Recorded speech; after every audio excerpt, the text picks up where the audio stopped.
Saia daqui! Eu não te convidei! Gritou meu filho quando tentei me sentar à mesa que eu mesma havia preparado desde as 5 da manhã para o aniversário dele. Mas aquela era a minha casa. Levantei-me devagar, caminhei até a porta e fiz algo que deixou todos os convidados em choque. Sabe aquele momento em que o chão desaparece debaixo dos seus pés?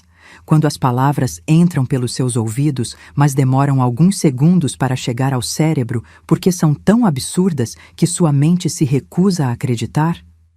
Foi exatamente isso que senti naquela noite de sábado, 23 de março. Eu estava ali, em pé, com o avental ainda amarrado na cintura.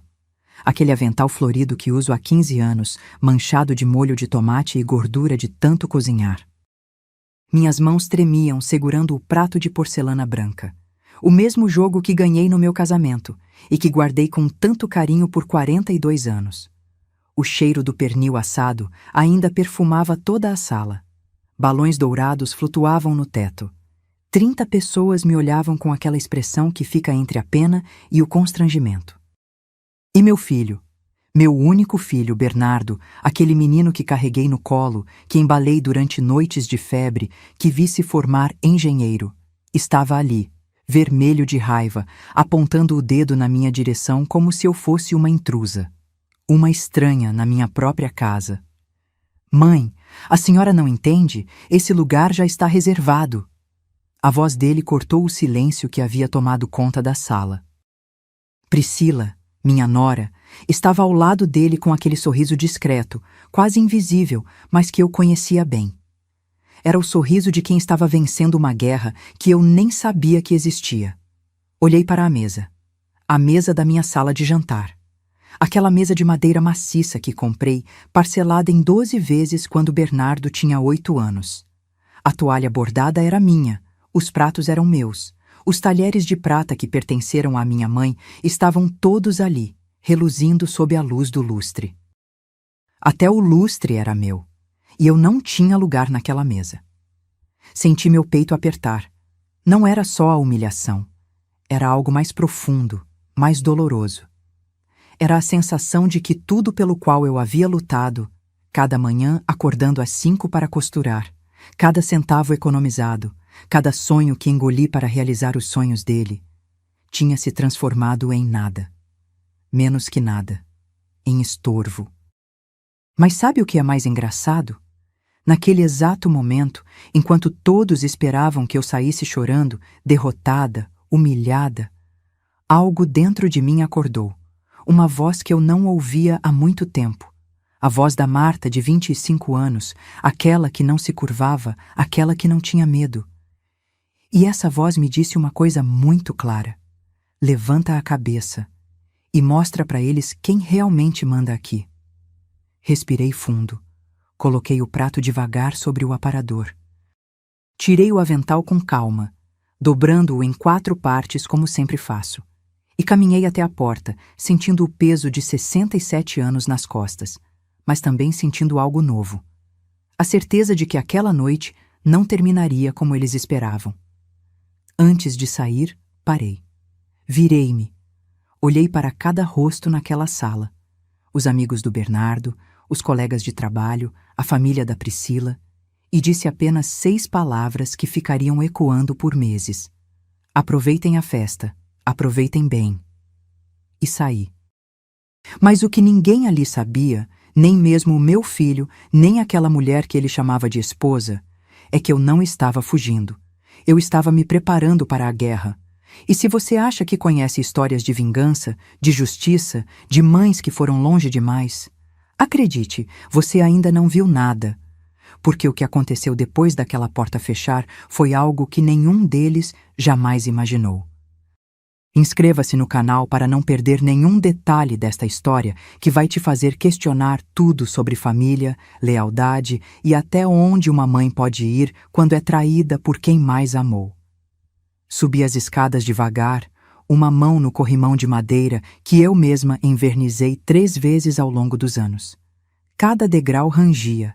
Eram 15 degraus. Eu sabia de cor. 15 degraus que me separavam daquela sala cheia de gente rindo, bebendo o vinho que eu comprei, comendo a comida que eu preparei. Lá embaixo, já ouvia a voz da Priscila retomando o controle da festa, como se nada tivesse acontecido. Gente, vamos brindar! Bernardo, amor, vem aqui! A voz dela era doce, quase infantil, daquele jeito que ela usava quando queria parecer inocente. Entrei no meu quarto, o único cômodo da casa que ainda era realmente meu, e tranquei a porta. Minhas pernas finalmente cederam. Sentei na beirada da cama, aquela cama de casal onde dormi ao lado do Joaquim por 28 anos e onde durmo sozinha há 12. As lágrimas vieram. Não as lágrimas dramáticas de novela, não. Eram lágrimas silenciosas, quentes, que escorriam e molhavam o colarinho da minha blusa azul. A blusa que escolhi com tanto cuidado naquela manhã, pensando: quero estar bonita pro aniversário do meu filho. Que idiota eu fui. Olhei para o espelho do guarda-roupa. Vi uma mulher de cabelos grisalhos, presos num coque baixo, rugas ao redor dos olhos, mãos calejadas de tanto trabalhar. Uma mulher invisível. Uma mulher que havia se tornado um fantasma na própria casa. Foi quando meu olhar caiu sobre a cômoda antiga, aquela de mogno escuro que pertenceu à minha avó. A gaveta de baixo, a que eu nunca abria. Levantei-me devagar, ainda limpando as lágrimas com as costas da mão, e abri aquela gaveta. Dentro estava uma pasta de plástico azul desbotada. Puxei-a e senti o peso dos papéis lá dentro. Sentei no chão mesmo, encostada na cama, e abri. A escritura da casa.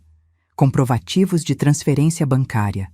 Recibos amarelados de pagamento. Tudo estava ali. Cada centavo que eu havia investido nesta casa. 380 mil reais. Na época, era uma fortuna.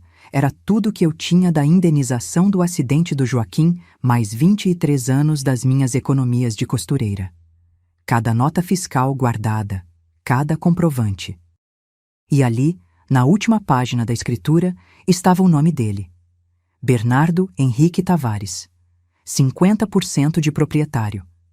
Eu havia colocado o nome dele ali por amor. Porque achei que estava garantindo o futuro do meu filho.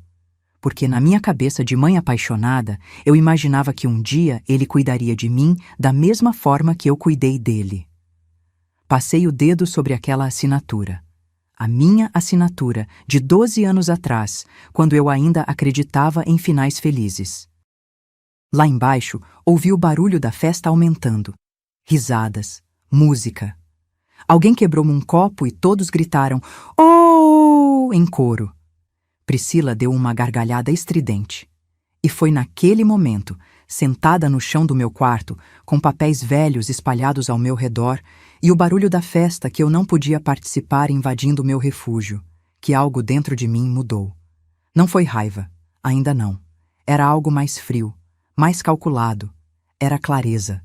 Eu tinha passado os últimos 3 anos cedendo, aceitando. Engolindo sapos cada vez maiores, deixando que aquela mulher transformasse minha casa em território dela, permitindo que meu filho se afastasse cada vez mais, que me tratasse como uma velha inconveniente que precisava ser tolerada. Mas tolerância tem limite. Peguei meu celular, um modelo simples, daqueles com botões grandes para idosos, e fiz algo que nunca imaginei que faria. Liguei para o Dr. Heitor, o advogado que cuidou do inventário do Joaquim. Eram 8h40 da noite de um sábado, mas ele atendia celular de clientes antigos. Alô, dona Marta, tudo bem? Doutor, me desculpe o horário. Minha voz estava firme, e isso me surpreendeu. Eu preciso marcar uma consulta, urgente. É sobre a escritura da minha casa. Houve uma pausa. Aconteceu alguma coisa? Aconteceu. Olhei para os papéis no chão. Aconteceu que eu finalmente acordei. Marcamos para segunda-feira, 1h da manhã. Quando desliguei, ouvi passos no corredor. Alguém subindo as escadas. A porta do meu quarto não estava apenas fechada, estava trancada. Mas mesmo assim, senti meu coração acelerar. Bateram. 3 batidas secas. Mãe? Era a voz do Bernardo, só que agora estava diferente, mais baixa, quase envergonhada. A senhora tá bem aí? Não respondi. Mãe, abre a porta, a gente precisa conversar. Guardei os documentos de volta na pasta. Coloquei a pasta de volta na gaveta. Levantei do chão, ajeitei a blusa, sequei o rosto. E só então, depois de respirar fundo 3 vezes, abri a porta. Ele estava ali, com aquela camisa social azul que eu passei na quinta-feira. Tinha uma expressão estranha no rosto. Não era arrependimento. Era incômodo. Como se minha presença ali, naquele estado, estivesse atrapalhando a festa perfeita dele. Quer descer? Tem bolo agora. Ele falou como quem faz um favor. Olhei nos olhos dele. Aqueles olhos castanhos que costumavam me olhar com admiração quando ele era criança. Não, obrigada. Já jantei. Menti. Meu estômago estava vazio desde o meio-dia. Mãe, não fica assim. A Priscila já pediu desculpas. Pediu? Arquei a sobrancelha. Pra mim, não. Ele desviou o olhar. É que, você sabe como é. Ela estava nervosa com a festa, queria que tudo saísse perfeito. E eu atrapalho a perfeição, é isso? Eu não disse isso. Mas ele também não negou. Segurei a maçaneta da porta. Bernardo, pode voltar para sua festa. Eu estou bem. Ótima, na verdade. E fechei a porta. Devagar. Com controle. Ouvi os passos dele se afastando, hesitantes no início, depois mais rápidos, quase aliviados. Voltei para a cama. Não deitei. Fiquei sentada, olhando para a gaveta fechada da cômoda. E pela primeira vez em muito tempo, senti algo que não era tristeza nem resignação. Era poder. O poder de quem sabe algo que os outros não sabem. O poder de quem tem cartas na manga. O poder de quem finalmente decidiu jogar o jogo. A festa continuou até quase meia-noite. Ouvi cada risada, cada música, cada brinde. E fiquei ali, em silêncio, planejando. Porque eles podiam ter vencido aquela noite. Mas a guerra tinha acabado de começar. Segunda-feira chegou como uma bênção. A casa estava silenciosa. Bernardo havia saído cedo para o trabalho. E Priscila dormia até tarde como sempre fazia. Vesti minha calça preta, uma blusa creme e o blazer marrom que uso para ocasiões importantes. Passei batom, prendi o cabelo, calcei a sapatilha confortável. Olhei no espelho e vi a Marta que eu precisava ser naquele momento. Firme, decidida, consciente do próprio valor. O escritório do Dr. Heitor ficava no centro, num prédio antigo de 3 andares com elevador barulhento. Cheguei às 8h15. Ele me recebeu com um café forte e um olhar preocupado. Dona Marta, me conte o que aconteceu. E eu contei. Não tudo. Algumas dores a gente guarda só para si, mas contei o suficiente. Ele foi fazendo anotações num bloco amarelo, franzindo a testa de vez em quando, balançando a cabeça em outras. Quando terminei, ele suspirou fundo. A senhora se lembra quando colocou o nome do Bernardo na escritura? Eu havia recomendado fazer um testamento em vez disso. Lembrava. Claro que lembrava. Mas naquela época, 12 anos atrás, eu ainda estava em luto. O Joaquim tinha morrido havia apenas 3 meses. Eu estava sozinha, assustada, com um filho de 30 anos que acabara de se formar e estava começando a carreira. Parecia fazer sentido garantir que ele tivesse algo sólido, algo concreto. Eu achei que estava protegendo ele, admiti a voz baixa. Achei que se algo acontecesse comigo, pelo menos ele teria onde morar. E agora? Agora eu preciso saber, eu posso reverter isso? Dr. Heitor abriu uma pasta, colocou os óculos de leitura. Legalmente, sim. A casa foi comprada com seu dinheiro, temos todos os comprovantes. Você incluiu o Bernardo como coproprietário por liberalidade, sem que ele tivesse contribuído financeiramente. Isso pode ser revertido, mas vai dar trabalho. E vai doer. Doer como? Vai romper de vez essa relação. Tem certeza que é isso que a senhora quer? Pensei no grito dele, na expressão da Priscila, na sensação de ser expulsa da própria mesa. Doutor, essa relação já está rompida. Eu só não tinha percebido ainda. Ele tirou os óculos, limpou as lentes com cuidado. Então, preciso que a senhora me conte tudo, desde o começo, cada centavo investido, cada sacrifício. Vamos construir um caso sólido. E foi o que fiz. Contei sobre o Joaquim, meu marido, meu companheiro, o homem que conheci aos 19 anos num baile da Igreja do Rosário. Ele era operário da construção civil. Eu era costureira iniciante.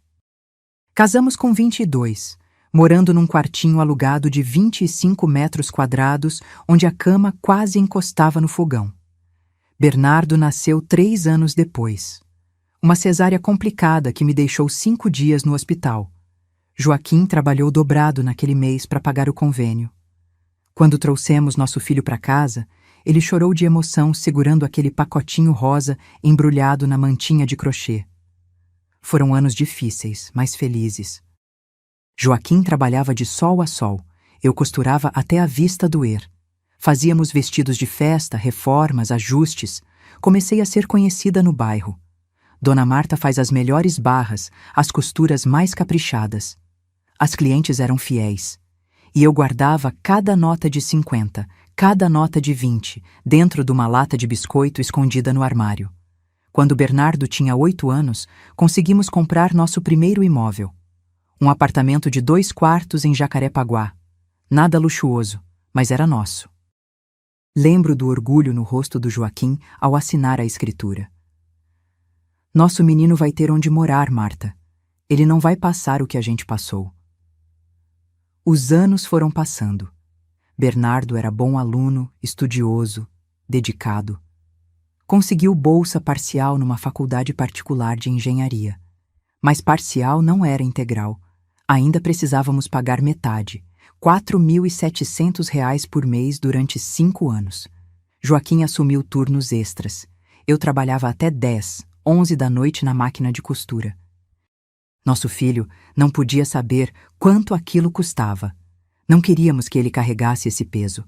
Queríamos que ele só estudasse, que aproveitasse a juventude, que construísse o futuro dele. Até que veio o acidente. Agosto de 2013, uma terça-feira.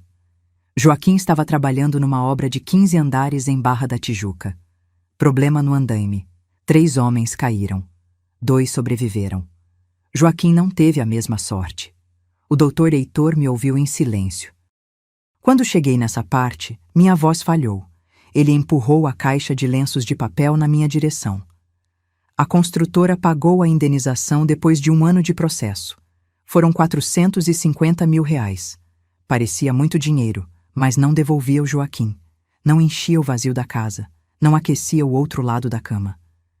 Peguei um lenço, assoei o nariz, continuei. Bernardo estava no 3º ano da faculdade. Pensei em desistir, em pedir para ele trancar e trabalhar. Mas ele implorou. Mãe, deixa eu terminar. É o sonho do pai. E como eu ia negar? Então, paguei. Cada semestre, cada mensalidade, até o fim. R$ 95 mil no total, ao longo de 3 anos. Bernardo se formou com honras, conseguiu emprego bom numa empresa de construção civil. Ironia do destino. Com o que sobrou da indenização e mais as minhas economias, comprei a casa onde moramos hoje. Um sobrado de 3 quartos em Madureira, com quintal pequeno e garagem. R$ 380 mil em 2015. Coloquei o nome do Bernardo junto com o meu porque achei que era o certo, porque ele era meu único filho, porque pensei, se eu morrer amanhã, pelo menos ele está protegido. Dr. Heitor anotava tudo, pedindo comprovantes, organizando documentos. E quando ele conheceu a Priscila? Meu estômago embrulhou só de falar o nome dela. 4 anos atrás, numa festa de trabalho. Ela era estagiária do setor administrativo, 8 anos mais nova que ele. Bonita, não vou mentir, mas tinha algo no olhar dela que me incomodava desde o primeiro dia. O quê? Calculismo. Sabe quando você olha para uma pessoa e sente que ela está medindo tudo? Quanto vale, quanto custa, o que ela pode ganhar com aquilo? Era assim, mas o Bernardo estava encantado, apaixonado, e quem era eu para falar contra? Eles casaram rápido, 6 meses de namoro, e já estavam no altar da igreja de Santo Antônio. Cerimônia pequena, só família e amigos próximos. Eu paguei o vestido da noiva. 12.000 num ateliê chique que a Priscila escolheu. E ainda ajudei com a festa. Mais 28.000. A senhora tem os comprovantes disso? Tenho tudo, doutor. Eu guardo tudo. Porque essa sempre foi minha natureza. Guardar, preservar, proteger. Cada nota fiscal, cada recibo, cada comprovante de transferência. Está tudo lá, naquela gaveta da cômoda de mogno. Doutor Reitor fechou o bloco, tirou os óculos, me olhou com seriedade. Dona Marta, a senhora construiu essa vida sozinha, pagou essa casa sozinha, sustentou essa família sozinha e agora está sendo tratada como intrusa. Isso não tá certo. Eu sei. Minhas mãos tremiam, mas a voz estava firme. Por isso eu tô aqui. Porque cansei de ser pisada, cansei de ser invisível, e se eu preciso provar meu valor com papéis e contratos, então que seja. Ele abriu um sorriso triste. Vamos fazer justiça. Mas prepare-se, vai ficar feio. Já está feio, doutor. Já está feio há muito tempo. Eu só estava fingindo que não via. Saí daquele escritório com uma pasta cheia de documentos para providenciar e um prazo, 15 dias para reunir tudo. 15 dias para montar minha defesa, 15 dias antes de soltar a bomba. E enquanto eu descia no elevador barulhento, olhando meu reflexo no espelho arranhado, pensei: Joaquim, onde você estiver, me dá forças, porque eu vou precisar de cada grama de coragem que existe em mim. A guerra tinha começado. E dessa vez eu não ia perder. Voltei para casa naquela segunda-feira com a cabeça fervilhando. Entrei pela porta da cozinha, coloquei a bolsa sobre a mesa e ouvi vozes na sala. Priscila estava no telefone, a voz estridente ecoando pelas paredes. Não, mãe, eu falei que esse sofá cinza não combina com nada. A gente precisa de algo mais moderno, sabe? Essa casa parece que parou nos anos 90. Minha casa. Ela estava falando da minha casa. Respirei fundo. Não era hora de confronto. Ainda não. Então fui para o meu quarto, fechei a porta e comecei a vasculhar as gavetas. Precisava de todos os comprovantes, todas as provas. E enquanto revirava caixas e pastas antigas, as memórias voltaram como uma enxurrada. A invasão não aconteceu de uma hora para outra. Foi lenta, gradual. Como água minando uma pedra, gota por gota, até que você percebe o estrago e já é tarde demais. Começou 3 anos atrás, logo depois do casamento. Priscila chegou com 2 malas e um sorriso encantador. Sogra, prometo que vou cuidar bem do seu filho. Eu acreditei. Abracei ela, beijei o rosto dela e disse: esta casa é sua também. Deveria ter mordido a língua. Nas primeiras semanas, ela era discreta. Arrumava o quarto do casal, ajudava na cozinha, elogiava minha comida. Dona Marta, esse seu feijão é o melhor que já comi. Eu sorria, orgulhosa, pensando: que nora maravilhosa meu filho arranjou. Mas aí vieram as sugestões. Sogra, você não acha que essas cortinas de renda estão meio antigas? Podia colocar umas persianas, fica mais clean. Clean. Ela adorava essa palavra. Tudo tinha que ser clean. Troquei as cortinas. Gastei R$2.300 em persianas brancas que deixavam a sala parecendo um consultório médico. Mas ela ficou feliz. E eu queria que ela ficasse feliz. Depois foram os quadros. Eu tinha 3 quadros na sala. Um de paisagem que comprei numa feira de artesanato em Petrópolis, outro com uma foto do Joaquim que mandei ampliar e emoldurar, e um terço que a minha mãe bordou à mão antes de morrer. Um dia cheguei em casa e os 3 tinham sumido. Priscila, você viu os quadros que estavam aqui? Ela estava no sofá, mexendo no celular, com aquela cara de quem não quer ser incomodada. Ah, sogra, eu guardei. Aquilo estava muito poluído visualmente.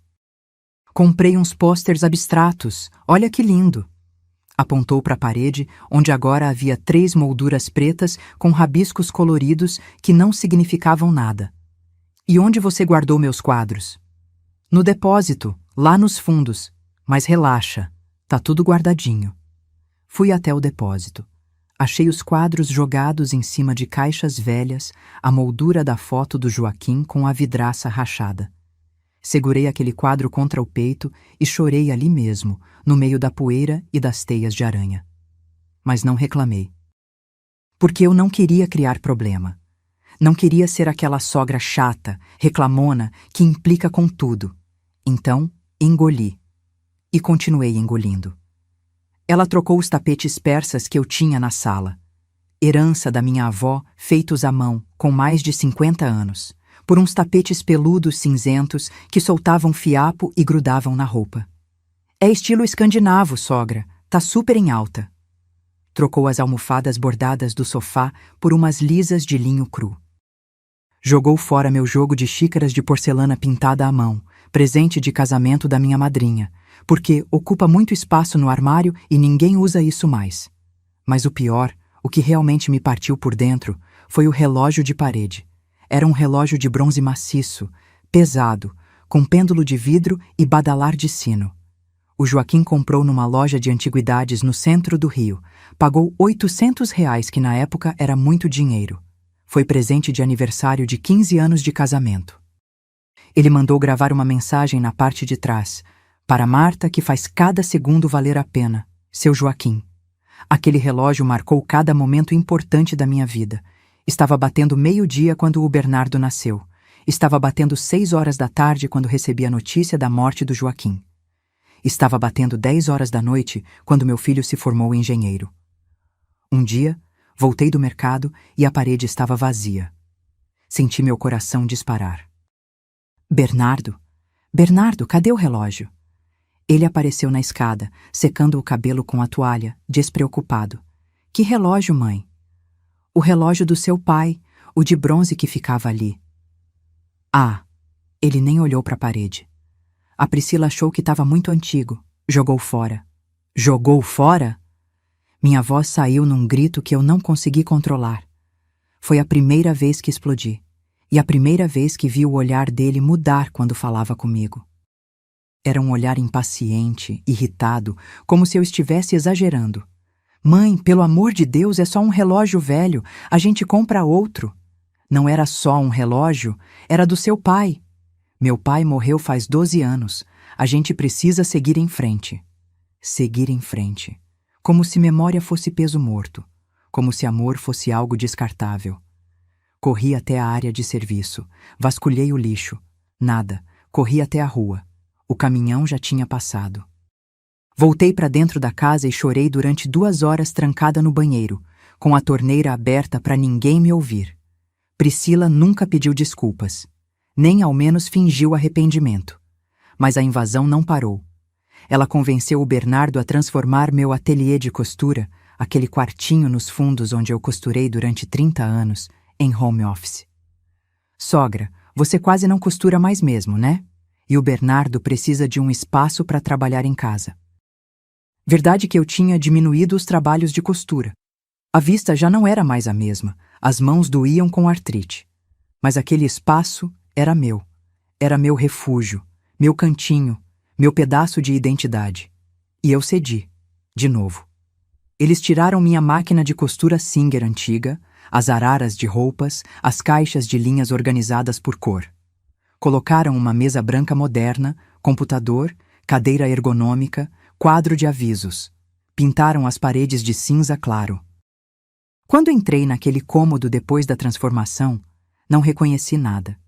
Era como se tivessem apagado 30 anos da minha história com um rolo de tinta. Ficou lindo, né, sogra? Priscila sorriu. Bem mais funcional. Funcional, moderna, clean, mas vazia de alma, vazia de mim. E o pior ainda estava por vir, porque ela não queria apenas transformar a casa. Ela queria me apagar completamente. Começou a me tratar diferente. Não me chamava mais de sogra com carinho. Era sempre Dona Marta, criando distância. Na frente de visitas, me apresentava como a mãe do Bernardo, nunca a dona da casa, ou quem mora aqui com a gente. Parou de perguntar minha opinião sobre as compras do mercado. Simplesmente comprava o que queria e pronto. Trocou minha marca de café pela marca cara dela. Jogou fora minha panela de pressão antiga porque comprei uma elétrica, é mais segura para a senhora na idade da senhora. Na idade da senhora. Como se 67 anos fosse sinônimo de incapacidade. Começou a dar ordens para Regina, a empregada que eu pago R$ 1.400 por mês do meu dinheiro de aposentadoria. Regina, não precisa perguntar para Dona Marta, eu deixo a lista do que precisa limpar. E a pobre Regina ficava sem saber a quem obedecer, olhando de mim para ela com cara de desespero. Até meu lugar à mesa mudou. Antes, eu sentava na cabeceira. Afinal, era minha casa, minha mesa. Priscila foi aos poucos me empurrando para o canto, até que um dia simplesmente decretou: "Sogra, vamos mudar os lugares? Fica melhor para servir assim." E eu, mais uma vez, cedi. Dr. Heitor tinha razão naquela manhã no escritório. A invasão foi tão lenta que, quando percebi, já não tinha mais espaço. Minha casa tinha sido tomada, meu filho tinha sido manipulado e eu tinha virado a intrusa na minha própria vida. Mas enquanto eu juntava aqueles documentos, aquelas provas, aqueles comprovantes de cada centavo investido, senti algo crescer dentro de mim. Não era ódio, era determinação. Porque uma coisa eu aprendi ao longo desses 67 anos. Você pode me tirar meus quadros, meus relógios, meu ateliê, pode me empurrar para o canto da mesa, pode me tratar como uma velha estorva, mas não pode me tirar o que é meu por direito. E essa casa era minha, e eu ia provar isso. 15 dias se passaram desde aquela consulta com o Dr. Heitor. 15 dias em que vivi uma mentira, fingindo normalidade enquanto por dentro arquitetava cada movimento. Juntei todos os documentos que ele pediu: comprovantes de pagamento da casa, extratos bancários, recibos da faculdade do Bernardo, notas fiscais de reformas, contas de luz, água, IPTU, tudo em meu nome, tudo pago por mim. Mas a vida continuava, e nisso chegou o aniversário do meu filho, 23 de março. Bernardo completaria 42 anos. Sempre fiz questão de comemorar essa data como se fosse sagrada. Afinal, foi o dia em que me tornei mãe, o dia em que minha vida ganhou um propósito maior.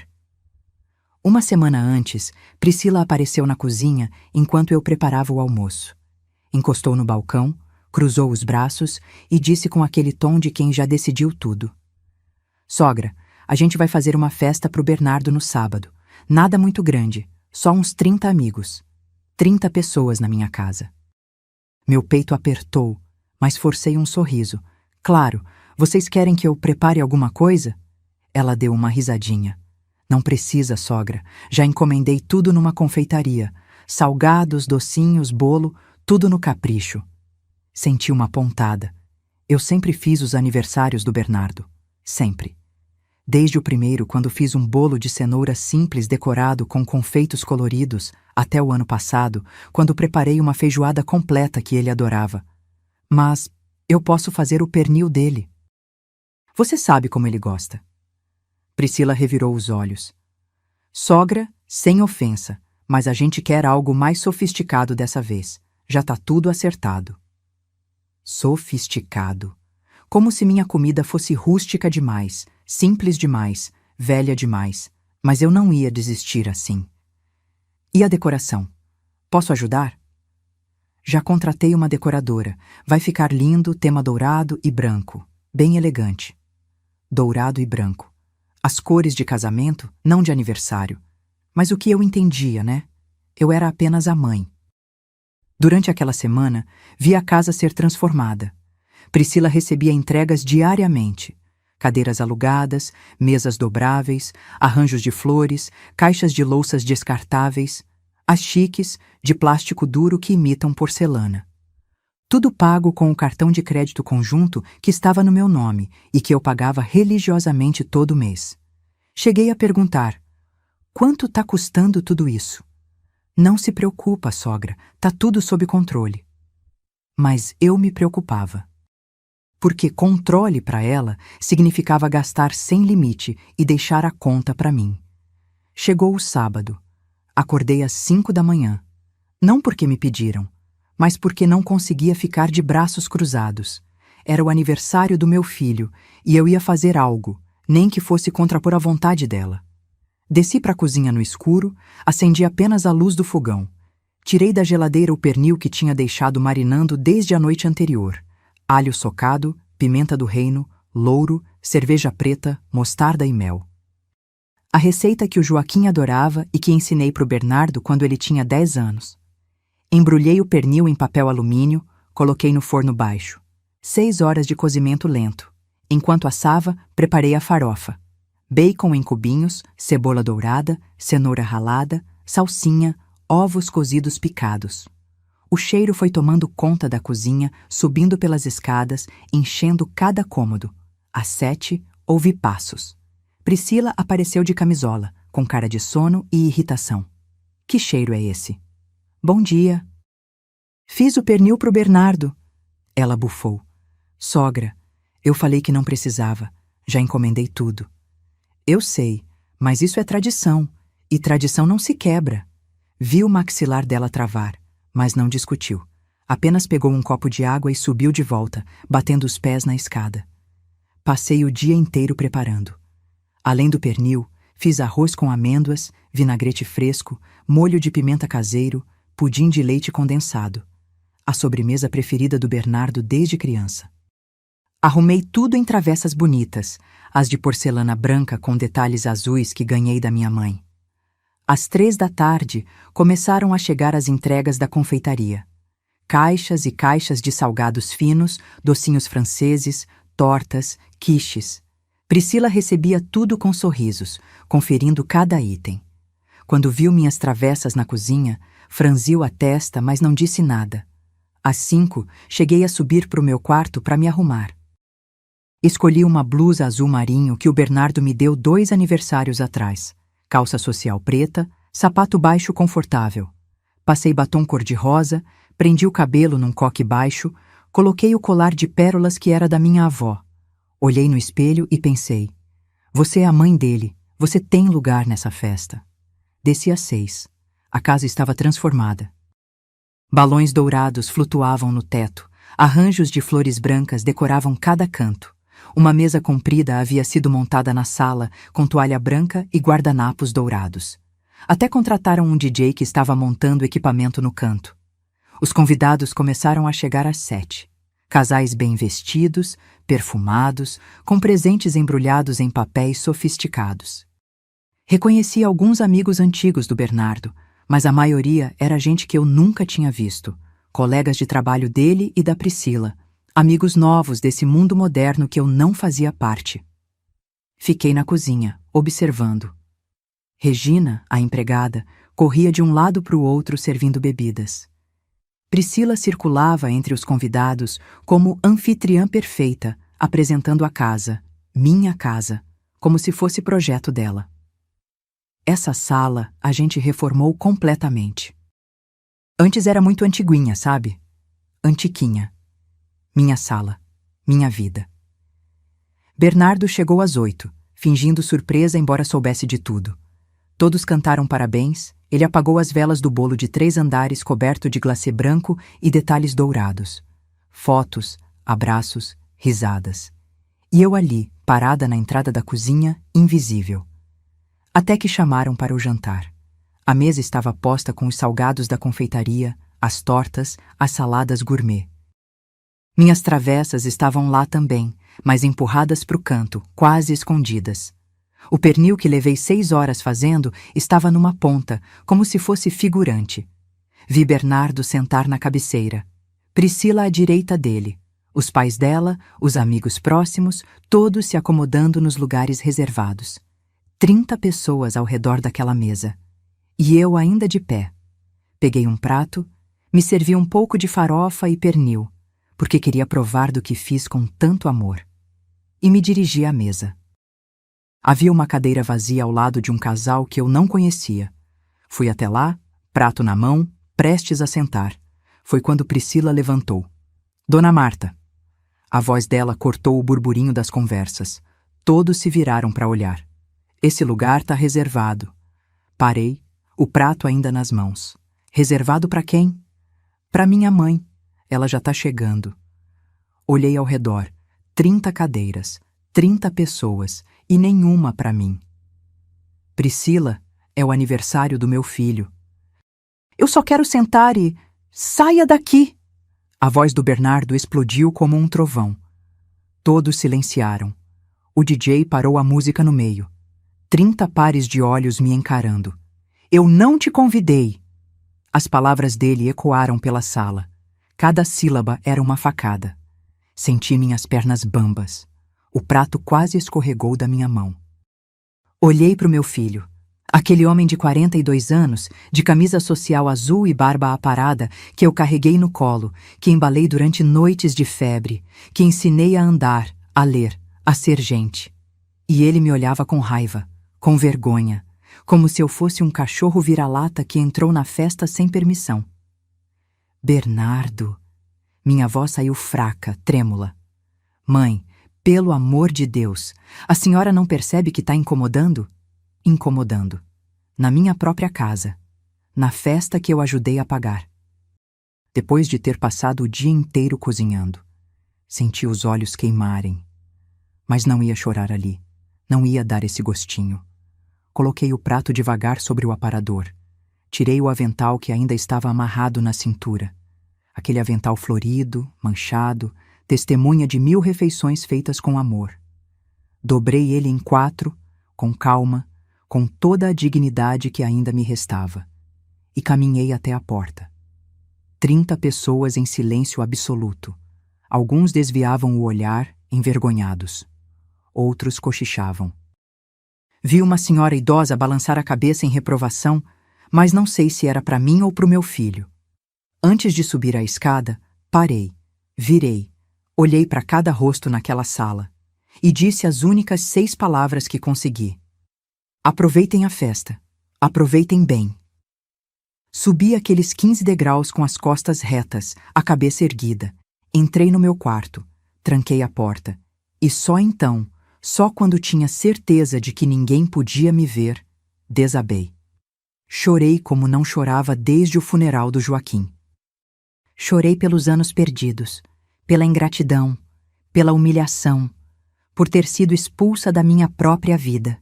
Mas no meio daquelas lágrimas, uma voz dentro de mim sussurrou: chega. E dessa vez, eu escutei. Passei o domingo inteiro trancada no quarto. Ouvi quando os últimos convidados foram embora, as gargalhadas se apagando, o portão batendo. Ouvi Regina limpando a bagunça, o barulho de pratos sendo empilhados, cadeiras sendo arrastadas. Ouvi Priscila reclamando que seus pés doíam de tanto salto alto. Ninguém bateu na minha porta para perguntar se eu estava bem. Segunda-feira, amanheceu nublada. Bernardo saiu cedo para o trabalho sem dizer tchau. Priscila dormiu até tarde, como sempre. Às 10 da manhã, vesti uma roupa simples e saí sem avisar ninguém. Peguei o ônibus até o centro. Desci na Praça 15 e caminhei 3 quarteirões até o cartório de registro de imóveis. Precisava regularizar o IPTU atrasado. Priscila tinha esquecido de pagar os últimos 2 meses, mesmo eu tendo dado o dinheiro a ela. A moça do guichê era jovem, cabelo preso, óculos de grau. Bom dia. Em que posso ajudar? Preciso pagar o IPTU da minha casa. Tá atrasado. Passei o endereço. Ela digitou no computador, franzindo a testa. A senhora é Marta Cecília Tavares, proprietária. Ela olhou para a tela, depois para mim, depois para a tela de novo. A senhora tem um documento? Mostrei minha identidade e a escritura que sempre carrego na bolsa. Mania antiga, mas que me salvou naquele dia. Ela conferiu tudo, digitou mais um pouco e soltou uma frase que mudou minha vida. Dona Marta, a senhora sabia que tem um processo de transferência de propriedade em andamento? Meu coração gelou. Como assim? Alguém deu entrada para tirar seu nome da escritura e passar o imóvel integralmente para o nome de Bernardo Henrique Tavares e Priscila Andrade Tavares.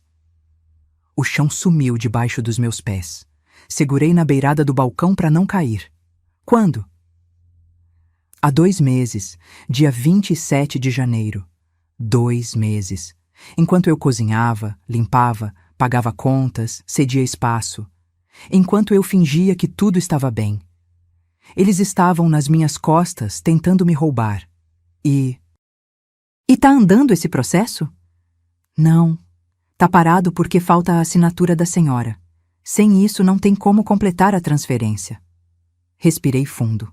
Pelo menos isso. Eu posso ter uma cópia desse pedido? Posso imprimir, mas vai custar R$ 15. Pode imprimir tudo. Esperei 10 minutos que pareceram 10 horas. Quando ela me entregou o maço de papéis, vi formulários preenchidos, reconhecimento de firma do Bernardo, declarações falsas dizendo que eu havia concordado verbalmente com a transferência. Tudo assinado por ele e por ela. Meus filhos. Ou melhor, meu filho e aquela víbora. Paguei o IPTU atrasado com meu cartão, mais R$ 270 de juros. Saí daquele cartório com as pernas bambas e a cabeça girando. Precisava de ar. Sentei num banco da praça, em frente à Igreja da Candelária. Pombos bicavam migalhas no chão. Um vendedor ambulante oferecia água de coco. Tudo seguia normal no mundo, enquanto o meu desabava. Peguei o celular. Liguei para o Dr. Heitor. Doutor, preciso vê-lo hoje, agora. Dona Marta, aconteceu algo? Descobri que eles tentaram me tirar da escritura da casa. Houve um silêncio pesado. Chego lá em meia hora. Pode me esperar no escritório? Cheguei antes dele. Subi aqueles 3 andares de escada porque não conseguia ficar parada no elevador. Quando ele chegou, eu já estava sentada na recepção, segurando os papéis do cartório com tanta força que amassaram nas bordas. Entramos na sala dele. Ele leu tudo com atenção, a expressão ficando cada vez mais grave. Quando terminou, tirou os óculos e esfregou o rosto. Dona Marta, isso é tentativa de apropriação indébita. Eles falsificaram uma concordância sua. Se tivessem conseguido, a senhora estaria na rua. Mas eles não conseguiram. Não, mas tentaram. E vão tentar de novo. Ele abriu uma gaveta, pegou um gravador digital pequeno. A senhora tem celular? Tenho. Então, a partir de agora, grave tudo. Toda conversa suspeita, toda discussão, toda menção a dinheiro, casa, transferência, tudo. A gente precisa de provas. Voltei para casa às 3 da tarde. Priscila estava na sala vendo TV, comendo pipoca, pintando as unhas de vermelho. Nem olhou quando entrei. Oi, sogra. Já almoçou? Já. Menti. Meu estômago revirava só de pensar em comida. Subi para o meu quarto e esperei. Às 7, Bernardo chegou. Ouvi a voz dele cumprimentando Priscila, o barulho da bolsa sendo jogada no sofá, a geladeira abrindo. Fiquei deitada na cama, de olhos abertos, com o celular na mão. Às 8h30, ouvi passos no corredor. Vozes abafadas vindo do quarto deles, que ficava ao lado do meu. Encostei a orelha na parede. Nada.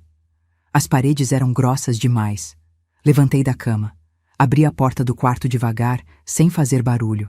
O corredor estava escuro. A porta deles estava entreaberta. Priscila sempre reclamava de calor e deixava aberta para circular ar. Cheguei perto. Meu coração batia tão forte que tive medo de que eles ouvissem. Peguei o celular, abri o aplicativo de gravação, apertei o botão vermelho e encostei o aparelho na fresta da porta. A voz da Priscila estava irritada.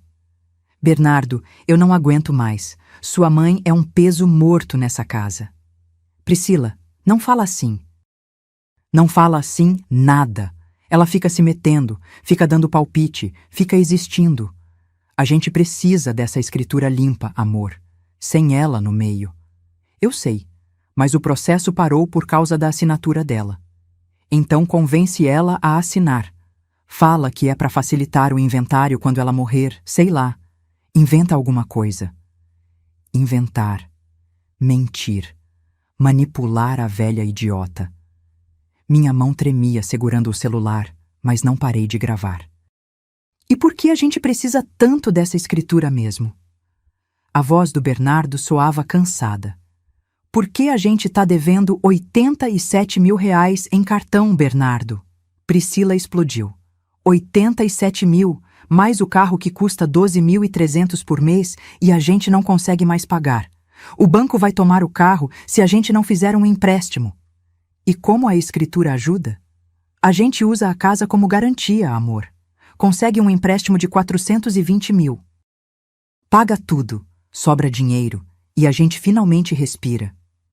Mas é a casa da minha mãe. Era da sua mãe, agora é nossa. E ela não pode ficar atrapalhando nossos planos. A gente precisa crescer, ter nosso espaço, construir nossa vida. E ela não faz parte disso. Silêncio.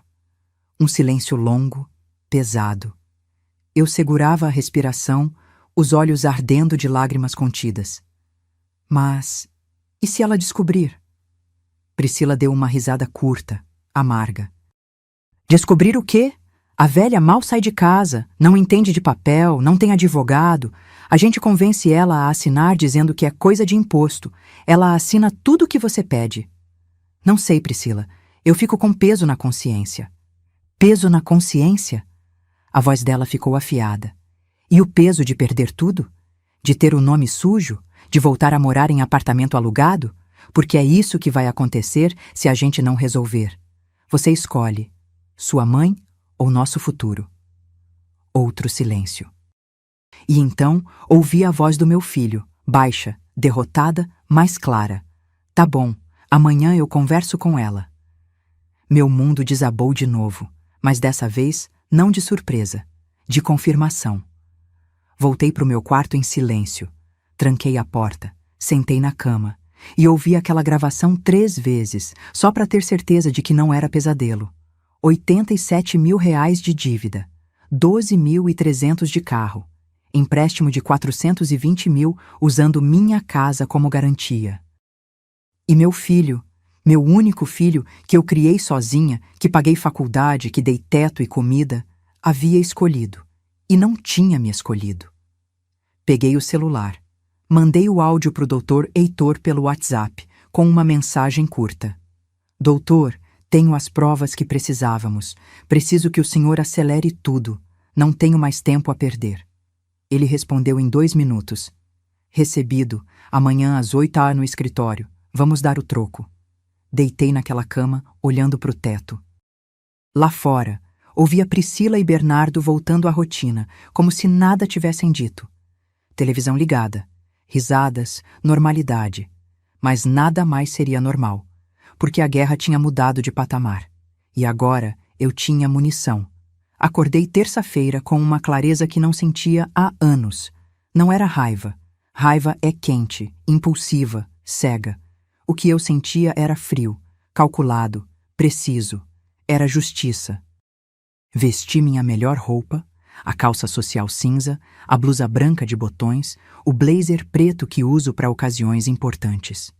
Passei batom, prendi o cabelo, calcei sapato fechado, olhei no espelho e vi uma mulher diferente daquela que tinha sido humilhada no sábado. Desci às 7 da manhã. Bernardo já tinha saído para o trabalho, covarde, fugindo antes da conversa que Priscila tinha mandado ele ter comigo. Ela ainda dormia, claro. Deixei um bilhete na geladeira.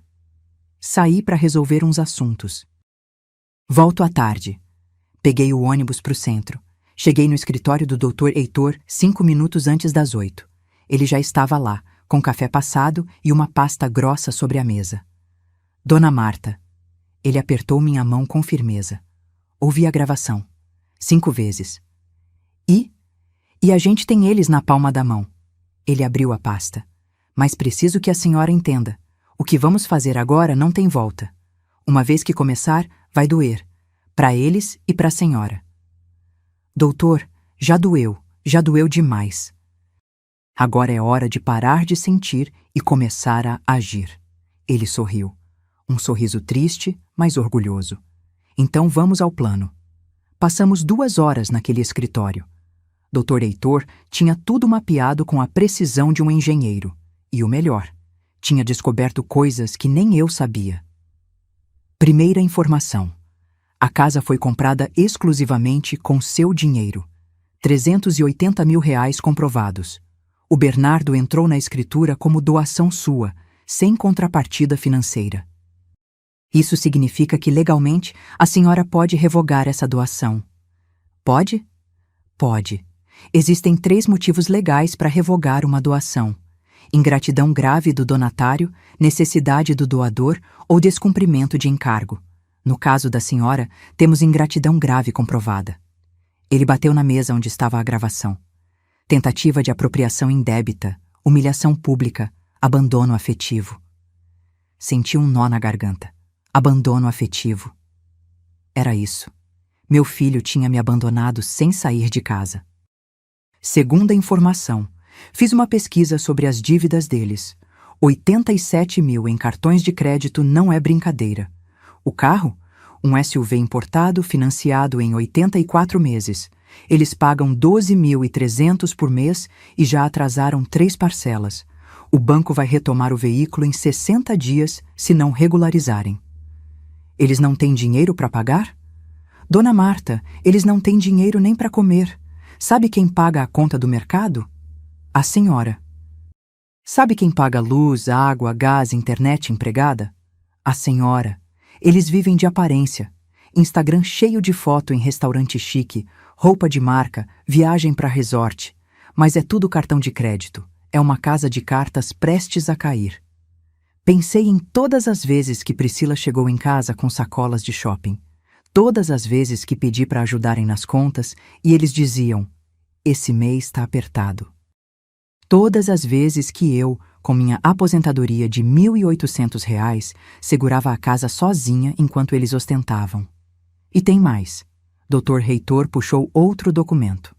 A tentativa de transferência da casa que eles fizeram foi para conseguir um empréstimo consignado de R$ 420 mil. Eu consegui uma cópia da proposta que eles fizeram no banco. Olha só a taxa de juros, 3,9% ao mês. Fiz as contas mentalmente. Isso dá mais de 50% ao ano. Exato. Em 2 anos, a dívida dobraria. E como garantia? Sua casa. Se eles não pagassem, o banco tomava o imóvel. E adivinha quem ficaria na rua? Eu, a dona legítima. Enquanto eles fugiriam para outro lugar, me deixando sem nada, senti algo gelar dentro do meu peito. Não era mais tristeza, era indignação pura. O que eu faço, doutor? Ele abriu um sorriso fino. A gente vai em 3 frentes. Primeira, processo de revogação da doação. Tiro o nome do Bernardo da escritura e a casa volta a ser 100% sua. Segunda, ação de indenização por danos morais. Tentativa de apropriação indébita, humilhação, abandono afetivo. Terceiro, ressarcimento de valores. Ressarcimento? A senhora pagou R$ 95 mil na faculdade dele, 12 mil no vestido de noiva da Priscila, 28 mil na festa de casamento, 35 mil de entrada no carro que está no nome dos dois, fora reformas na casa, móveis, eletrodomésticos. Somando tudo, R$ 213 mil em doações que podem ser questionadas judicialmente, já que houve ingratidão posterior. 213 mil. Era quase tudo que eu tinha economizado e investido ao longo da vida. Quanto tempo leva tudo isso? Se a gente agir rápido, 3 meses para o processo de revogação sair. A indenização por danos morais demora mais, uns 8 meses. Mas o importante é começar agora. E tem algo que a gente pode fazer imediatamente. O quê? Medida cautelar. A gente pede para o juiz bloquear qualquer transação relacionada à casa. Eles não vão conseguir vender, alugar, usar como garantia. Nada. E a senhora, enquanto isso, pode pedir a desocupação do imóvel. Meu coração disparou. Desocupação? É sua casa, dona Marta. Legalmente, a senhora pode pedir que eles saiam, dá um prazo de 30 dias, e se não saírem voluntariamente, a justiça tira. Imaginar meu filho sendo despejado da casa que eu construí era doloroso. Mas imaginar eu sendo roubada e jogada na rua era pior. Quanto vai custar tudo isso? Uns 25 mil de honorários e custas processuais. Parcelamos se precisar. 25 mil. Era quase tudo que eu tinha guardado para emergências. Mas que emergência maior que essa? Vamos em frente. Dr. Heitor estendeu a mão. Apertei com força. A senhora é corajosa, dona Marta. Não, doutor, eu sou cansada de ser pisada. Saí daquele escritório com uma pasta cheia de documentos para assinar, um plano traçado e uma sensação estranha no peito. Não era alívio, era poder. O poder de quem finalmente toma as rédeas da própria vida. Voltei para casa ao meio-dia. Priscila estava na sala, no celular, rindo de algum vídeo. Quando me viu, fingiu seriedade. Oi, sogra, foi no médico? Fui resolver uns assuntos. Não menti. Não dei detalhes. Ah, tá. O Bernardo disse que precisa conversar com a senhora hoje à noite. É sobre uns papéis da casa. Meu estômago revirou. Papéis? É. Coisa de imposto, essas burocracias chatas. Ela sorriu. Aquele sorriso falso, ensaiado. Tá bom. A gente conversa. Subi pro meu quarto. Tranquei a porta. Peguei o celular e mandei mensagem pro Dr. Heitor. Eles vão tentar me fazer assinar hoje à noite. O que eu faço? Ele respondeu em segundos. Não assine nada. Diga que precisa ler com calma. Peça para levar pro advogado analisar. Grave tudo. Passei a tarde inteira ensaiando. O que dizer? Como reagir? Onde colocar o celular gravando? Precisava estar preparada, porque a partir daquela noite tudo mudaria. Às 7, Bernardo chegou. Ouvi a voz dele cumprimentando Priscila, o beijo no rosto dela, o murmúrio de algo que não conseguia entender. Meu coração batia tão forte que doía. Às 8, bateram na minha porta. Mãe, podemos conversar? Respirei fundo. Coloquei o celular no bolso da calça, já gravando. Abri a porta. Bernardo estava sério, a gravata afrouxada, os olhos evitando os meus. Priscila estava atrás, encostada no batente, com aquele sorriso de quem já ganhou. Claro, filho, entra.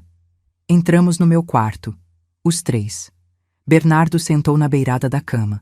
Priscila ficou de pé, cruzando os braços. Eu me encostei na cômoda de frente para eles. Mãe, a gente precisa acertar umas coisas sobre a casa. Que coisas? Ele puxou um envelope do bolso, papéis dobrados. É para facilitar o inventário, sabe? Quando a senhora não estiver mais aqui. Se a casa tiver só no meu nome, fica mais fácil para resolver as burocracias. Inventário, como se eu já estivesse morta. Peguei os papéis, li devagar, cada linha, cada parágrafo. Era exatamente o que Dr. Heitor tinha previsto. Transferência total da propriedade. Meu nome saindo. Deles entrando. E onde eu vou morar quando assinar isso? Bernardo piscou, surpreso. Como assim? A senhora continua morando aqui, ué? Por quanto tempo? Horas, mãe, pelo tempo que a senhora quiser. E se vocês decidirem vender? Priscila se intrometeu. A gente não vai vender, sogra. Qual é? Dobrei os papéis de volta, coloquei no envelope e devolvi para ele. Não vou assinar. O rosto do Bernardo mudou. Mãe, não vou assinar nada sem meu advogado ler antes. Priscila deu um passo à frente. Advogado? Que advogado? Olhei nos olhos dela. Demorei. Deixei o silêncio pesar e disse, com toda a calma do mundo, o mesmo que vai cuidar do processo de revogação da doação que fiz pro Bernardo. A expressão dela congelou. Bernardo levantou. Processo? Que processo? Vocês vão descobrir em breve. E abri a porta do quarto. Um convite para eles saírem. Priscila passou por mim, os olhos faiscando de raiva. Bernardo hesitou, a boca aberta, sem palavras. Mãe, o que a senhora está fazendo? Segurei a maçaneta. E finalmente, depois de anos engolindo sapos, disse o que precisava ser dito. Estou me defendendo, filho. Algo que eu deveria ter feito há muito tempo. E fechei a porta. Do lado de fora, ouvi a explosão. Eu sabia que a velha ia criar problema. Mas não importava mais, porque o jogo tinha mudado. E dessa vez, eu tinha as cartas vencedoras. Os 15 dias seguintes foram os mais tensos da minha vida. Bernardo e Priscila mal falavam comigo. Quando cruzávamos pelos corredores, desviavam o olhar. As refeições eram feitas em silêncio sepulcral, Ou, na maioria das vezes, eles comiam no quarto. Mas eu não estava parada. Enquanto eles me ignoravam, eu estava construindo meu caso, tijolo por tijolo. Dr. Heitor trabalhou rápido. Protocolamos a ação de revogação da doação numa quinta-feira. Na segunda seguinte, o juiz já tinha concedido a medida cautelar. A casa estava bloqueada para qualquer transação. Bernardo e Priscila não podiam vender, alugar, nem usar como garantia de empréstimo. A bomba estourou numa quarta-feira. Bernardo chegou em casa às 6 da tarde com uma carta do banco na mão. O rosto dele estava branco, os lábios tremendo. Priscila leu por cima do ombro e soltou um grito. Bloqueio judicial! Como assim bloqueio judicial? Ouvi tudo do meu quarto. Desci devagar, segurando o corrimão, com o celular no bolso já gravando. Eles estavam na sala, a carta aberta sobre a mesa de centro. Quando me viram, Bernardo levantou num pulo. Mãe, o que a senhora fez? Fiz o que precisava fazer. A senhora bloqueou a casa. O banco negou nosso empréstimo. A gente tá com o nome sujo, mãe. A gente vai perder tudo. Priscila apontou o dedo na minha direção, a voz esganiçada. Isso é culpa sua egoísta. A gente só queria organizar as coisas e a senhora... Organizar? Minha voz saiu mais alta do que pretendia. Vocês queriam me roubar. Roubar? Que absurdo! A gente ia continuar morando aqui, só ia facilitar um empréstimo de R$420 mil, usando minha casa como garantia? Soltei a informação como uma bomba. Vocês acham que eu sou idiota? O silêncio que caiu foi pesado, sufocante. Bernardo olhou para Priscila. Priscila olhou para o chão. Como a senhora sabe disso? A voz dele saiu baixa, perigosa. Porque eu descobri sobre as dívidas de R$87 mil. Descobri sobre o carro que vocês não conseguem pagar. Descobri sobre a tentativa de tirar meu nome da escritura 2 meses atrás. A cada frase, eu dava um passo à frente. E descobri que vocês planejaram tudo isso nas minhas costas, nessa casa que eu paguei enquanto me tratavam como lixo. Priscila recuperou a voz, agora raivosa. A senhora não entende nada. A gente tem contas, compromissos, uma vida. A senhora acha que é fácil sustentar essa casa? Eu sustento essa casa. Eu pago luz, água, internet, empregada. Vocês não pagam nada. Porque a senhora nunca deixa a gente esquecer que isso aqui é seu, ela gritou, o rosto vermelho. Tudo é seu, né? A casa é sua, a comida é sua, o ar que a gente respira é seu. É meu porque eu paguei, com meu suor, com meu sacrifício. Bernardo se intrometeu, a voz tentando ser conciliadora. Mãe, vamos conversar com calma. A gente resolve isso em família. Família? Olhei nos olhos dele. Família não tenta roubar. Família não expulsa a própria mãe da mesa de jantar. Família não chama advogado para se defender, Bernardo. Mas foi o que eu precisei fazer. Ele engoliu seco. A senhora... contratou um advogado? Contratei. E ele me aconselhou a fazer algo que eu deveria ter feito há muito tempo. Peguei da bolsa um envelope pardo. Coloquei sobre a mesa, ao lado da carta do banco. O que é isso? Priscila perguntou, a voz trêmula. Notificação extrajudicial. Vocês têm 30 dias para desocupar esta casa. O mundo parou. Bernardo pegou o envelope com mãos trêmulas. Abriu. Leu. Releu. A senhora está nos despejando? Estou pedindo que saiam. Porque essa casa é minha, está no meu nome, e eu tenho o direito de decidir quem mora nela. Eu sou seu filho! Ele gritou. E pela primeira vez vi lágrimas nos olhos dele. Como a senhora pode fazer isso comigo? Como você pode ter tentado me roubar? Minha voz quebrou, mas não parei. Como você pode ter deixado aquela mulher me humilhar na minha própria casa? Como você pode ter gritado comigo na frente de 30 pessoas? Como, Bernardo? Ele não tinha resposta. Apenas olhava para mim, o envelope na mão, como se estivesse vendo uma estranha. Priscila entrou em pânico. A gente não tem para onde ir. A senhora quer ver a gente na rua? Vocês têm 2 salários. Vocês têm um carro importado. Arranjem um apartamento para alugar. Vivam dentro das possibilidades de vocês, como pessoas normais fazem. A senhora tá louca, completamente louca. Ela pegou a bolsa, as chaves do carro. Bernardo, eu não vou ficar aqui ouvindo isso. E saiu, batendo a porta com tanta força que o quadro da parede tremeu. Fiquei sozinha com meu filho. Ele sentou no sofá, a cabeça entre as mãos. Parecia ter envelhecido 10 anos em 10 minutos. Mãe! A voz dele saiu quebrada. A gente pode conversar? Só nós 2? Sentei na poltrona em frente. Deixei o silêncio pesar. Eu sei que errei. Ele olhou para mim, os olhos vermelhos. Eu sei que a Priscila foi longe demais. Eu sei que eu fui longe demais. Mas a senhora não pode fazer isso. A senhora não pode me jogar fora assim. Bernardo, você me jogou fora primeiro, quando colocou o nome dela na tentativa de transferência, quando gritou comigo na festa, quando parou de me ver como mãe e começou a me ver como obstáculo. Eu nunca deixei de te amar, mãe. Amor não é só palavra, filho. Amor é atitude, e suas atitudes me machucaram mais do que qualquer soco poderia machucar. Ele ficou em silêncio, absorvendo.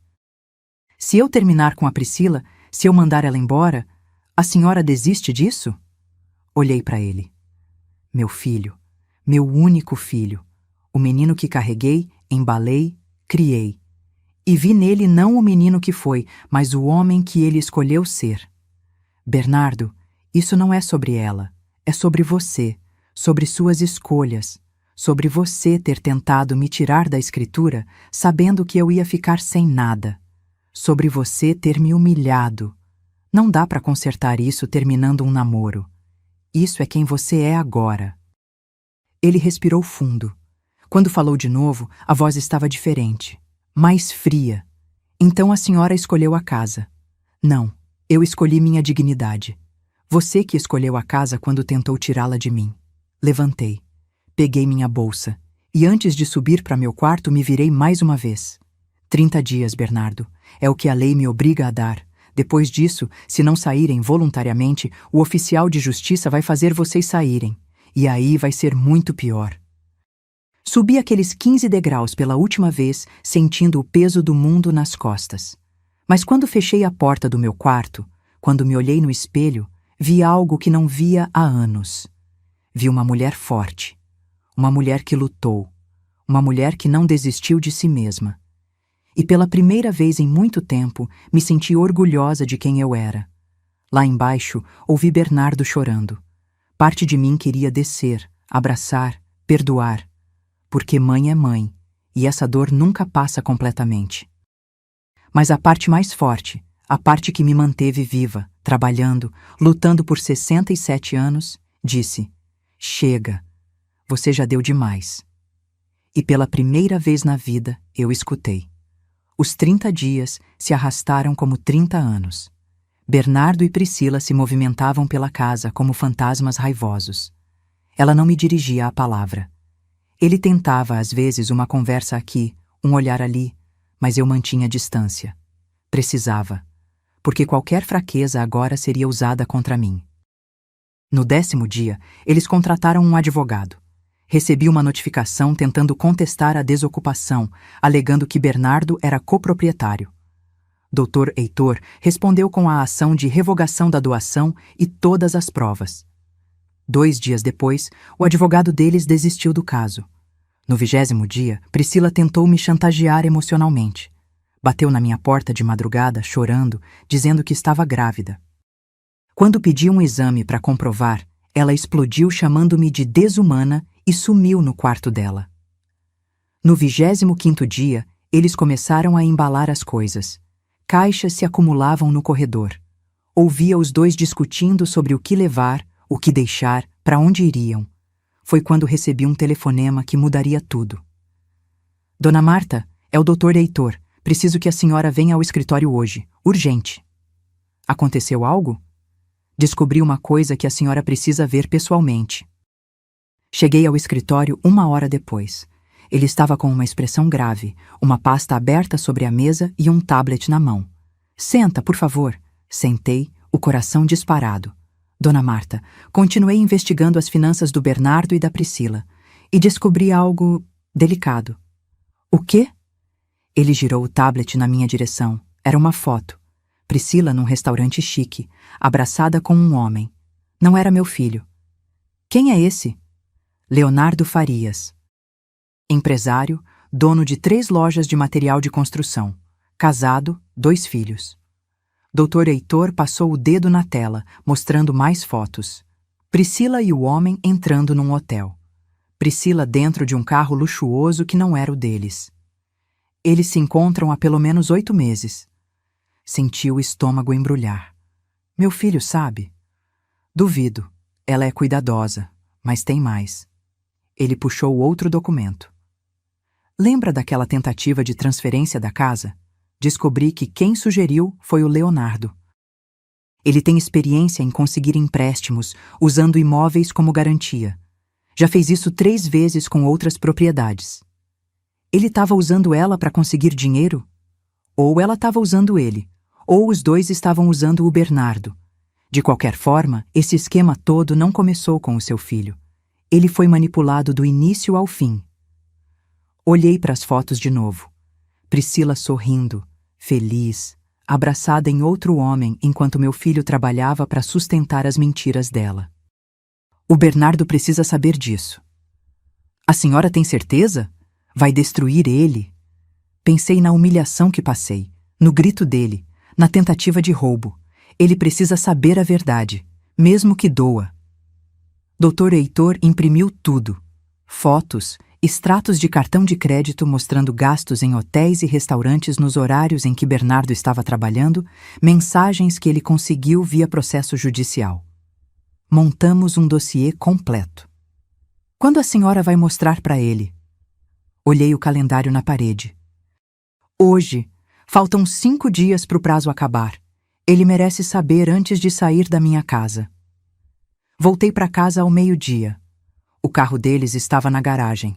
Era sábado, estavam os 2 em casa. Subi direto para o meu quarto, tranquei a porta e esperei. Às 6 da tarde, ouvi movimento na cozinha. Desci. Bernardo estava sozinho, preparando um sanduíche. Quando me viu, congelou. Oi, mãe. Oi, a Priscila tá em casa? Tá, no quarto mexendo no celular. Ele falou com um cansaço que nunca tinha visto nele. Preciso falar com você. Sozinho. Ele hesitou. Sobre o quê? Sobre a verdade. Fomos para a sala. Sentei no sofá, ele na poltrona. Coloquei a pasta sobre a mesa de centro. Antes de você sair dessa casa, antes de tudo terminar, eu preciso te mostrar uma coisa. Não porque eu quero te machucar, mas porque você merece saber. Saber o quê? Abri a pasta. Coloquei as fotos na mesa, uma por uma. Vi o rosto dele mudando de confuso para chocado, de chocado para destruído. Isso é mentira. Photoshop, alguma coisa. Não é. Tem data, hora, local, tudo comprovado. Passei os extratos bancários. Olha aqui. Restaurante Esplanada, dia 15 de fevereiro, 4 da tarde. Ela disse que ia no dentista, lembra? Ele pegou o papel, as mãos tremendo. Hotel Plaza, dia 8 de março, 2 horas da tarde. Ela disse que ia almoçar com a mãe. Chega! A voz dele saiu rouca. Chega, mãe. Eu entendi. Entendeu o quê? Que ela te traiu? Que ela tá te usando? Que o plano de tirar minha casa não foi ideia sua? Foi dela e desse homem? Coloquei na mesa o último documento. Esse Leonardo tem ficha. 3 processos de estelionato usando casas de família como garantia. Ele encontra mulheres casadas, manipula, pega os bens e desaparece. Bernardo estava branco, suando, as mãos apertando os joelhos. Por quanto tempo? Pelo menos 8 meses. Ele fechou os olhos. Uma lágrima escorreu. Eu sou um idiota. Você é um homem que foi manipulado por ela e por causa dela você quase perdeu sua mãe. Ele olhou para mim. E pela primeira vez em meses, realmente me olhou. Não como obstáculo, não como problema. Como o filho olha para a mãe. Eu ferrei tudo, né? Ferrou. Tem conserto? Respirei fundo. Não sei, Bernardo. Machucou demais, mas pelo menos agora você sabe a verdade. Nesse momento, ouvimos passos na escada. Priscila desceu, ainda de pijama, bocejando. Quando viu os papéis espalhados na mesa, o rosto dela perdeu toda a cor. O que é isso? Bernardo levantou devagar, pegou uma das fotos, mostrou para ela. Você vai me dizer o que é isso? Ela olhou, engoliu seco, tentou sorrir. Amor, eu posso explicar. Explica! Ele gritou de um jeito que nunca tinha gritado na vida. É um amigo. Só um amigo. A gente estava conversando sobre negócios. Que negócios, Priscila? Que negócios uma desempregada tem com um empresário casado? Ele jogou o resto das fotos na direção dela. 8 meses. 8 meses tu estava me traindo e eu não sabia de nada. Ela recuou, tentando pegar as fotos, esconder. Não é o que você está pensando, não? Então me explica o hotel, me explica os restaurantes. Me explica por que esse cara tá pagando tuas contas enquanto eu tô afundado em dívida.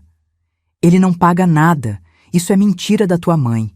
Ela inventou tudo para separar a gente. Bernardo riu. Uma risada amarga, sem humor. Inventou? Tem foto, tem data, tem extrato de banco. Ela falsificou, ela quer acabar com a gente. Levantei do sofá. Caminhei até ela e disse com toda a calma do mundo. Priscila, você já acabou com vocês sozinha. Eu só trouxe a verdade à tona. Ela me encarou com ódio puro. Você é uma velha amarga que não suporta ver o filho feliz. Feliz? Bernardo explodiu de novo. Feliz afundado em dívida? Feliz sendo corno? Feliz quase perdendo minha mãe por tua causa? Eu não tenho culpa se sua mãe é uma egoísta que não larga dessa casa. Essa casa é dela! Sempre foi, e você sabia. Você me manipulou para tentar roubar. Priscila respirava acelerado, os olhos brilhando de raiva. Sabe de uma coisa? Eu cansei. Cansei de fingir que gosto de você. Cansei de fingir que esse casamento presta. Cansei de fingir que sua família vale alguma coisa. O silêncio foi brutal. Bernardo deu um passo para trás, como se tivesse levado um soco. Priscila continuou, agora sem filtro, descarregando anos de mentira. Você acha que eu casei contigo por amor? Eu casei pela casa, pela estabilidade. Pensei que fosse fácil empurrar a velha pro canto e ficar com tudo, mas ela é teimosa demais. Sai da minha frente. A voz do Bernardo saiu baixa, perigosa. Ou o quê? Você vai fazer o quê? Sai da minha frente antes que eu faça algo que vou me arrepender. Ela pegou a bolsa, as chaves. Eu vou sair, sim, mas não vou voltar. Pode ficar com sua casa, com sua mãe, com sua vida medíocre. Eu mereço mais que isso. E saiu, batendo a porta tão forte que o trinco quase quebrou. O barulho do carro ligando, o motor acelerando, o portão abrindo, e ela sumindo rua afora. Bernardo desabou no sofá, a cabeça entre as mãos, soluçando. Lágrimas escorrendo entre os dedos, o corpo tremendo. Fiquei ali, de pé, olhando meu filho se despedaçar.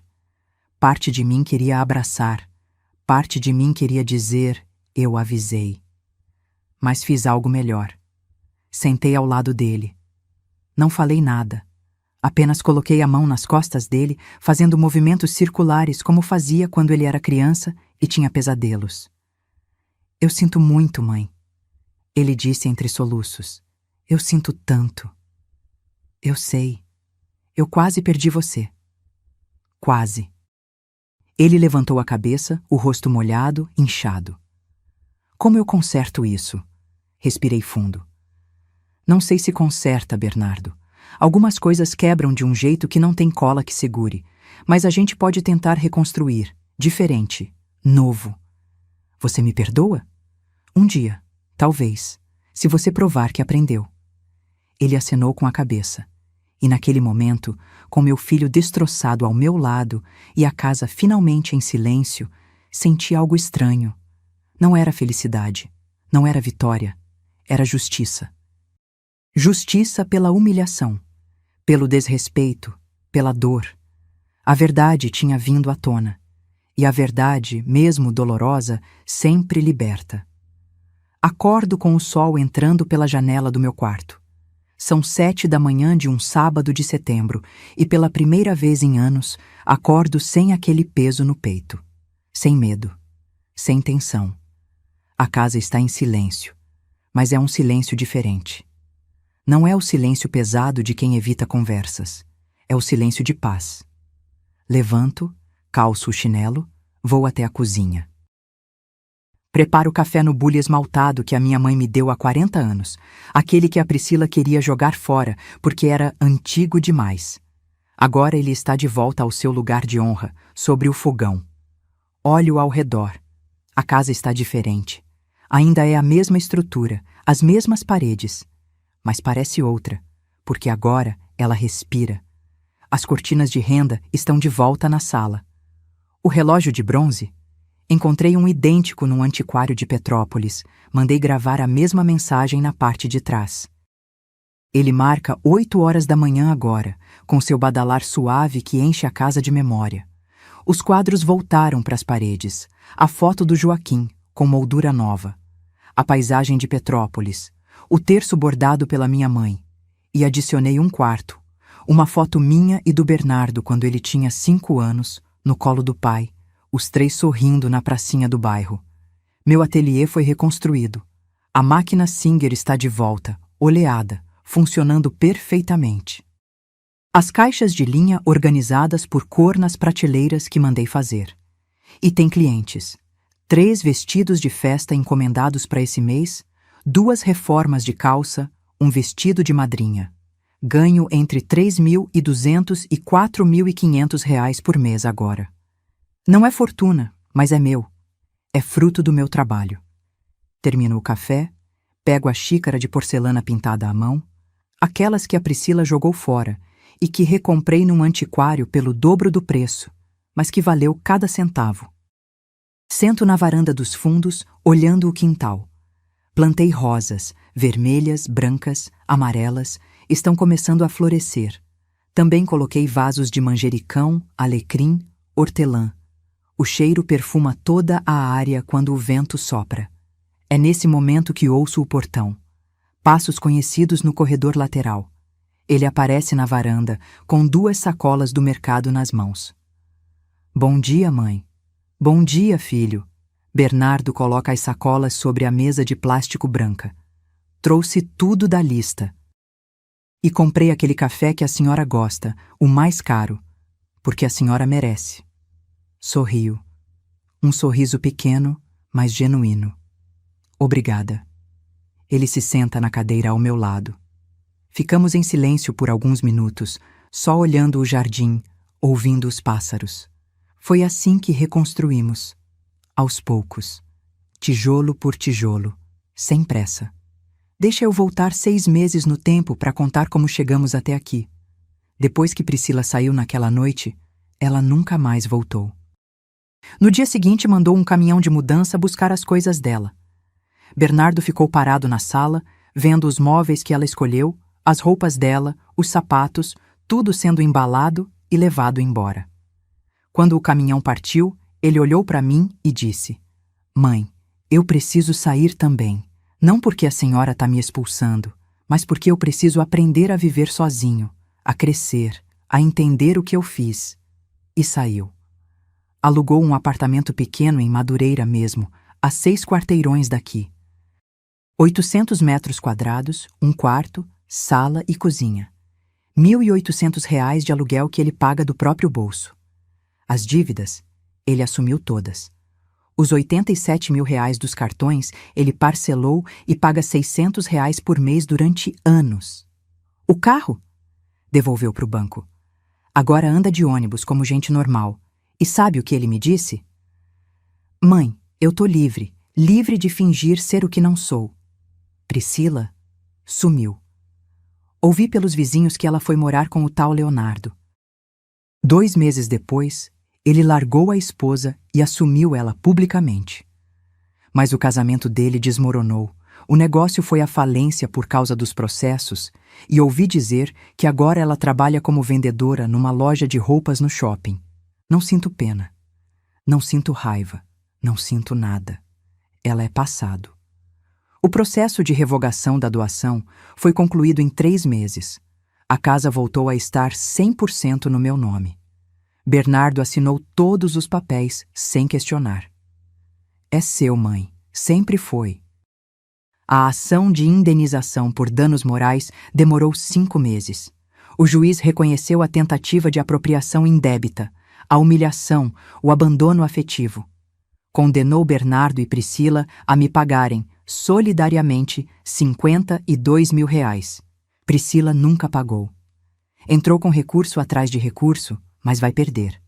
O advogado dela desistiu por falta de pagamento. Bernardo? Ele me procurou 1 semana depois da sentença. Mãe, eu não tenho 52.000, mas eu vou pagar. R$200 por mês. Vai levar 20 anos, mas eu vou pagar cada centavo. Olhei para ele. Meu filho. Paguei a faculdade dele, o casamento, a entrada do carro. Paguei tanto. E agora ele me oferecia R$200 por mês durante 20 anos para pagar uma dívida que nem dinheiro cobre. Bernardo, fica com teu dinheiro. Paga tuas contas. Mãe, eu preciso fazer isso. Preciso me redimir, pensei, e fiz uma proposta. Então não me paga em dinheiro, me paga em presença. Vem aqui todo sábado. Traz compras do mercado. Conserta o que quebrar na casa. Me faz companhia. Me mostra que você aprendeu. Ele aceitou. E cumpre. Todo sábado, às 7:30 da manhã, ele está aqui. Às vezes traz flores. Às vezes traz pão quentinho da padaria. Sempre traz abraço. Voltando ao presente. Olho para o meu filho ao meu lado, tomando café numa xícara simples, vestido com roupa casual, sem ostentação. Ele emagreceu, o rosto ficou mais maduro. Mas os olhos, esses olhos castanhos que costumavam brilhar quando ele era criança, estão voltando aos poucos. Como está o trabalho? Pergunto. Bem, consegui uma promoção. Vou coordenar uma obra em Jacarepaguá. Aumento de R$800. Que bom, filho. Mãe, ele hesita. Posso te perguntar uma coisa? Pode. Você me perdoou? Olho para ele. De verdade. Demoro a responder porque essa pergunta merece uma resposta honesta. Perdoar não é esquecer, Bernardo. Eu não esqueço o grito. Não esqueço a humilhação. Não esqueço a tentativa de roubo. Mas eu entendo que você foi manipulado. Entendo que você errou e vejo que você está tentando consertar. Então tem esperança? Sempre tem esperança. Mas confiança, essa, se constrói devagar e você está construindo. Ele acenou com a cabeça, os olhos brilhando.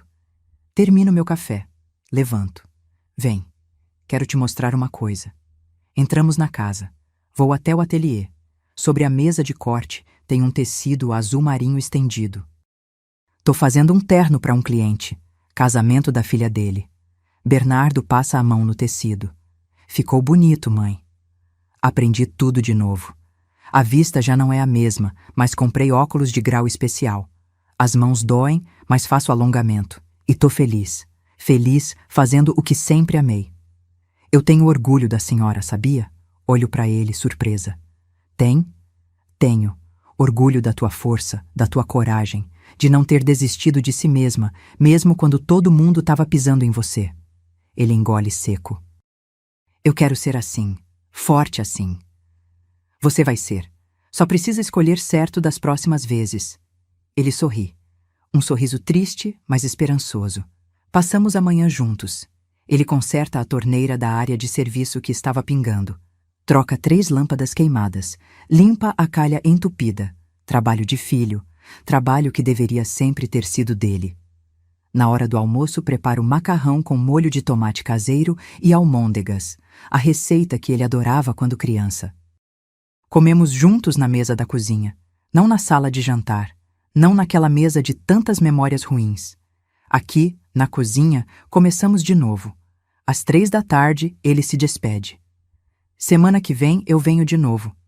Eu sei, ele me abraça. Um abraço apertado, demorado. Te amo, mãe. Eu também te amo, filho. E é verdade, porque amor de mãe não acaba. Machuca, decepciona, quebra, mas não acaba. Quando ele vai embora, volto para a varanda. O sol está começando a baixar, pintando o céu de laranja e rosa. As rosas do jardim balançam com a brisa. Pego meu celular, abro as fotos. Tem uma que tirei semana passada. Eu na frente da máquina de costura, sorrindo, segurando um vestido verde que terminei de fazer. Foi a cliente que pediu para tirar. Dona Marta, a senhora precisa registrar isso. Olho para aquela mulher na foto. Cabelos grisalhos soltos nos ombros, rugas ao redor dos olhos, óculos de grau, mãos calejadas, mas sorrindo, sorrindo de verdade, e penso em tudo que passei. Na humilhação, na traição, na dor, mas também penso na vitória. Em ter recuperado minha casa, minha dignidade, minha vida. Penso no Joaquim. Se ele estivesse aqui, o que diria? Marta, eu sempre soube que você era forte, mais forte do que imaginava. Fecho os olhos. Sinto o vento no rosto e sussurro. Joaquim, eu consegui.